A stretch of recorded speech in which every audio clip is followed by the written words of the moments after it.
चौथ व्रत कथा। एक साहूकार के 7 बेटे और एक बेटी थी, जो कि सातों भाइयों की लाडली बहन थी। 8 भाई बहन एक साथ बैठकर खाना खाते थे। कार्तिक की चौथ आने पर बहन ने करवा चौथ का व्रत रखा। जब सातों भाई खाना खाने आए तो उन्होंने बहन को भी खाने के लिए बुलाया। तो माँ बोली, आज इसका करवा चौथ का व्रत है और जब चांद निकलेगा तब यह अर्घ्य देकर ही खाना खाएगी। तब भाइयों ने जंगल में आग जलाकर छलनी में से चांद दिखा दिया। बहन भाभियों से बोली कि चलो अर्घ्य दे, चांद निकल आया है। भाभियाँ बोली कि ये तेरा चांद निकला है, हमारा चांद तो रात को निकलेगा। बहन चांद को अर्घ्य देकर भाइयों के साथ खाने बैठ गई। पहला टुकड़ा तोड़ा, बाल निकला। दूसरा टुकड़ा तोड़ा, छींक मारी। तीसरा टुकड़ा तोड़ा तो राजा के घर से बुलावा आया कि राजा का लड़का बीमार है, जल्दी भेजो। माँ ने लड़की के पहनने के कपड़े निकालने को 3 बार बक्सा खोला। तीनों बार सफ़ेद कपड़े निकले। तब माँ ने वही कपड़े पहनाकर ससुराल भेज दिया। लड़की साड़ी के पल्ले में एक सोने का सिक्का बांधकर माँ ने कहा कि रास्ते में जो भी मिले सबके पैर पड़ते जाना। जो तुझे सुहाग की आशीष दे उसे ही यह सिक्का देकर अपने पल्लू में गांठ लगा लेना। रास्ते में किसी ने भी पैर पड़ने पर सुहाग की आशीष नहीं दी और सबने यही आशीष दी, ठंडी हो, सब्र करने वाली हो, सातों भाइयों की बहन हो, अपने भाइयों का सुख देखने वाली हो। अब ससुराल पहुंची तो दरवाजे पर छोटी ननद खड़ी मिली। बहन उसके पैर पड़ी तो ननद बोली, सीली हो, सपूती हो, 7 बेटों की माँ हो, मेरे भाई का सुख देखने वाली हो। यह आशीष सुनकर उसने सोने का सिक्का ननद को दिया और अपने पल्ले में गांठ मार ली। अंदर गई तो सासू जी ने कहा कि ऊपर कोठरी है, वहाँ जाकर बैठ जा। जब वह ऊपर गई तो उसने अंदर जाकर देखा कि उसका पति मर चुका है। अब वह उसे लेकर उसी कोठरी में पड़ी रही और उसकी सेवा करती रही। उसकी सास दासियों के हाथ बची खुची रोटी भेज देती। इस प्रकार उसे अपने पति की सेवा करते करते 1 साल हो गए। करवा चौथ का व्रत आया। सारी पड़ोसनों ने नहा धोकर करवा चौथ का व्रत रखा। सबने सिर धोकर हाथों में मेहंदी लगाई, चूड़ियाँ पहनी। वह सब देखती रही। एक पड़ोसन बोली, तू भी करवा चौथ का व्रत कर ले। तब वह बोली, मैं कैसे करूं? तो पड़ोसन बोली, चौथ माता की कृपा से सब ठीक हो जाएगा। पड़ोसन के कहने से बहू ने भी व्रत रखा। थोड़ी देर के बाद करवे बेचने वाली आई। करवे लोरी, करवे लो, भाइयों की प्यारी करवे लो, दिन में चाँद उगवाने वाली करवे लो, ज़्यादा भूख लगने वाली करवे लो। बहू ने आवाज़ लगाई, ए करवे वाली, मेरे को करवे दे जा। करवे वाली कहने लगी, मेरी दूसरी बहन आएगी तो तेरे को करवे देगी। दूसरी बहन आई, करवे लोरी करवे, भाइयों की प्यारी करवे लो, दिन में चांद उगवाने वाली करवे लो, ज़्यादा भूख लगने वाली करवे लो। बहू ने आवाज़ लगाई, एक करवे वाली, मेरे को भी करवे दे जा। दूसरी करवे वाली बोली, मेरी तीसरी बहन आएगी, वो तेरे को करवे देगी। इस प्रकार 5 बहनें आकर चली गई, पर किसी ने भी करवे नहीं दिए। फिर छठी बहन आई और बोली, मेरी 7वीं बहन आएगी, वह तुझे करवे देगी। तू सारे रास्ते में कांटे बिखेर कर रख देना, तब उसके पैर में कांटा चुभ जाएंगे तो वह खूब चिल्लाती हुई आएगी। तब तू सुई लेकर बैठ जाना और उसका पैर पकड़कर मत छोड़ना और उसके पैर का कांटा निकाल देना, वह तुझे आशीर्वाद देगी। तो तुम उससे करवे मांग लेना, तब वह तुझे करवे देकर जाएगी। तब तू उद्यापन करना, जिससे तेरा पति अच्छा हो जाएगा। अब उसने वैसा ही किया। सारे रास्ते में कांटे बिछा दिए। जब सातवीं बहन करवे लेकर आई तो पाँव में कांटा चुभने के दर्द से खूब चिल्लाती हुई आई, तो उसने उसका पैर पकड़कर छोड़ा नहीं और उसका कांटा निकाल दिया। जब उसने आशीर्वाद दिया तब बहू ने उनके पैर पकड़ लिए और बोली कि जब तूने मुझे आशीर्वाद दिया है तो करवे भी देकर जाएगी। उसने बोला, तूने तो मुझे ठग लिया। यह कहकर चौथ माता ने उसे आँख में से काजल, नाखूनों पर से मेहंदी, मांग में से सिंदूर और तितली अंगूठी का छींटा और साथ ही करवे भी दे दिए। अब करवे लेकर बहू ने उद्यापन की तैयारी की और व्रत रखा।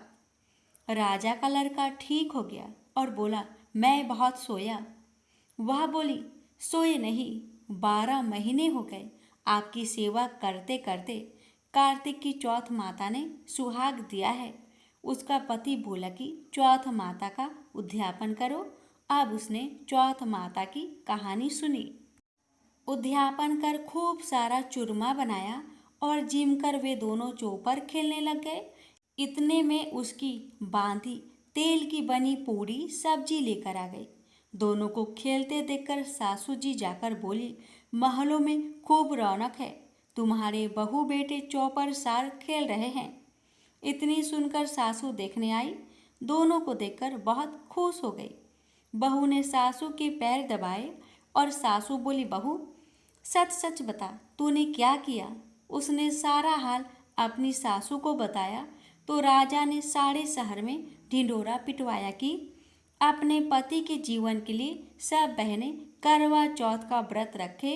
पहली करवा चौथ को अपने पीहर में जाकर व्रत करे। हे चौथ माता, जैसे राजा के लड़के को जीवन दान दिया वैसा सभी को देना, मेरे पति को भी देना।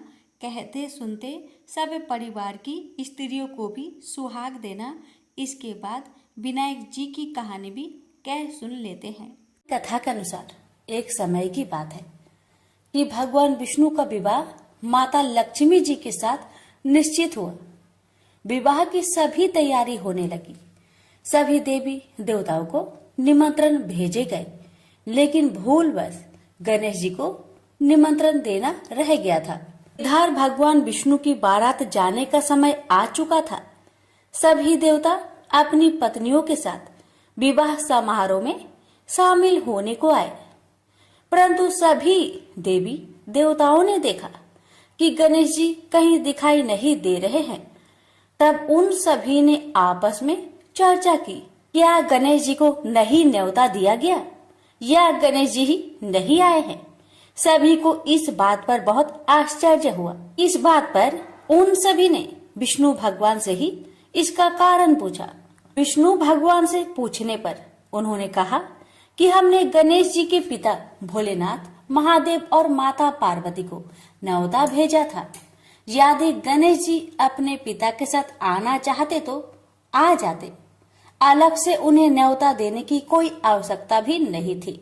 दूसरी बात यह है, उनको खाने में 1.25 मन मूंग, 1.25 मन चावल, 1.25 मन घी और 1.25 मन लड्डू का भोजन चाहिए।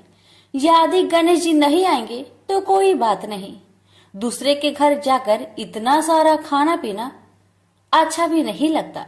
इतना वार्ता कर ही रहे थे कि किसी एक ने सुझाव दिया, यदि गणेश जी आते तो उनको द्वारपाल बनाकर बैठा सकते थे कि आप घर की याद रखना।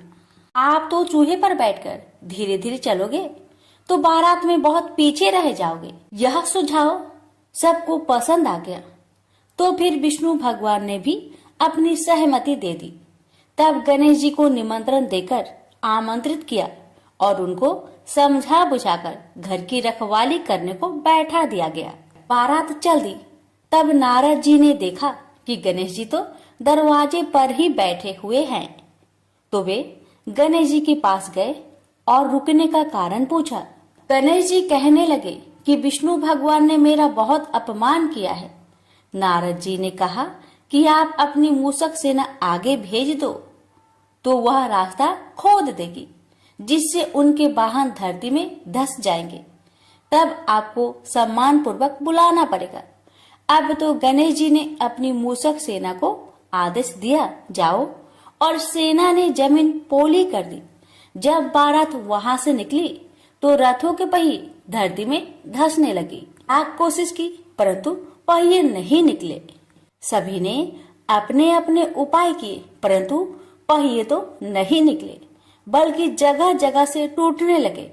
किसी को समझ में नहीं आ रहा था कि अब क्या किया जाए। तब तो नारद जी ने आकर कहा, आप लोगों ने गणेश जी का अपमान किया, जिस कारण यह विघ्न आ रहे हैं। यदि उन्हें मनाकर लाया जाए तो आपका कार्य सिद्ध हो सकता है और यह संकट टल सकता है।